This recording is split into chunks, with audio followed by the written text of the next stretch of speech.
Hi hello how are you welcome to my channel. ఎలా ఉన్నారు? బాగున్నారా? నేనైతే చాలా చాలా బాగున్నాను. మీరు కూడా చాలా బాగున్నారని అనుకుంటున్నాను.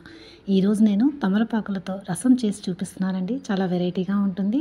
తమలపాకులు అనేవి ఘాటు ఘాటుగా చాలా బాగుంటుందండి. ఈ తమలపాకు రసం అనేది వెరైటీ రసం, తప్పకుండా ట్రై చేయండి. చాలా యమ్మీ టేస్టీగా ఉంటుంది. మరి నా ఛానల్ని ఫస్ట్ టైం చూస్తున్నారా? అయితే తప్పకుండా సబ్స్క్రైబ్ చేసుకోవడం మర్చిపోకండి. ఒకవేళ మీకు ఈ రెసిపీ నచ్చితే లైక్ చేయడం మాత్రం అస్సలు మర్చిపోవద్దు. మర్చిపోతారా? అయితే ముందే లైక్ చేసేయండి. చేసేస్తారా? ఓకే.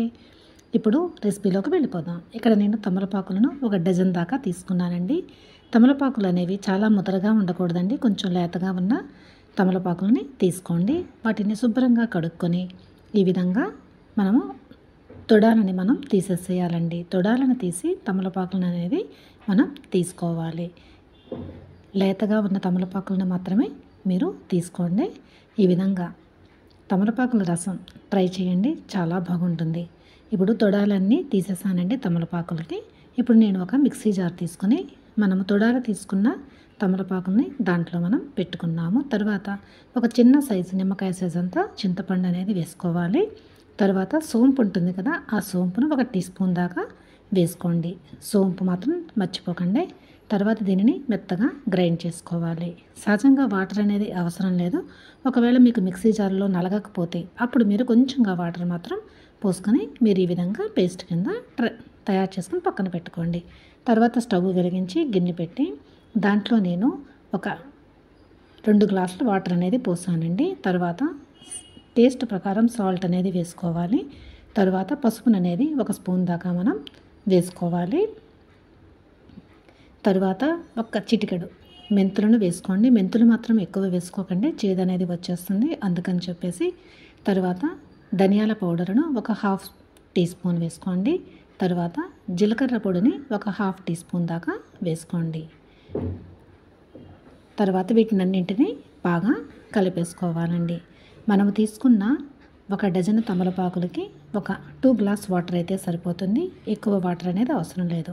ఇప్పుడు వాటర్ అంతా బాగా మరిగిపోయినప్పుడు మనము పేస్ట్గా తయారు చేసి పెట్టుకున్న ఆ తమలపాకుల పేస్ట్ని మనం వేసుకోవాలండి.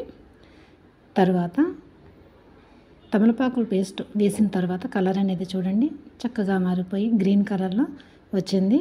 కలర్కు కలరు ఉంటుంది, హెల్త్ ఉంటుందండి. ఈ తమలపాకు రసం అనేది ఇది బాగా మరిగిపోయిన దాకా మరిగించాలండి. ఈ విధంగా బాగా మరగాలండి.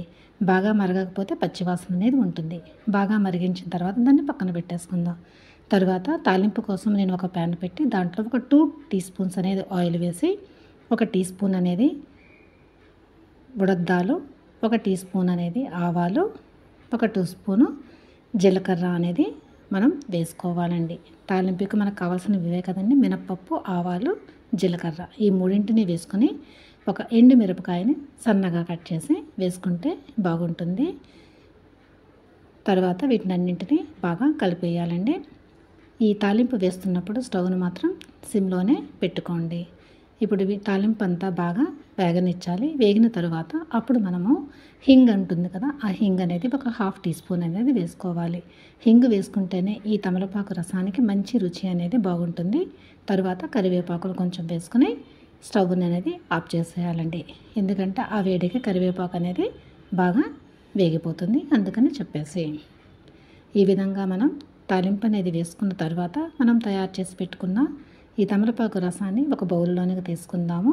తర్వాత మనము తయారు చేసి పెట్టుకున్న తాలింపును కూడా వేసేద్దాము. చూడండి యమ్మీ టేస్టీ అయిన తమలపాకు రసం అనేది తయారైపోయింది కదా. శ్రావణ మాసం తమలపాకులు అనేవి ఇంట్లో పుష్కలంగా ఉంటాయి. అటువంటిప్పుడు తమలపాకులను అస్సలు వేస్ట్ చేయకుండా ఈ విధంగా రసాన్ని చేసి పెట్టుకుంటే చాలా బాగుంటుంది కదా. మరి నేను చేసి చూపించిన రెసిపీ నచ్చిందా? నచ్చితే మీరు తప్పకుండా లైక్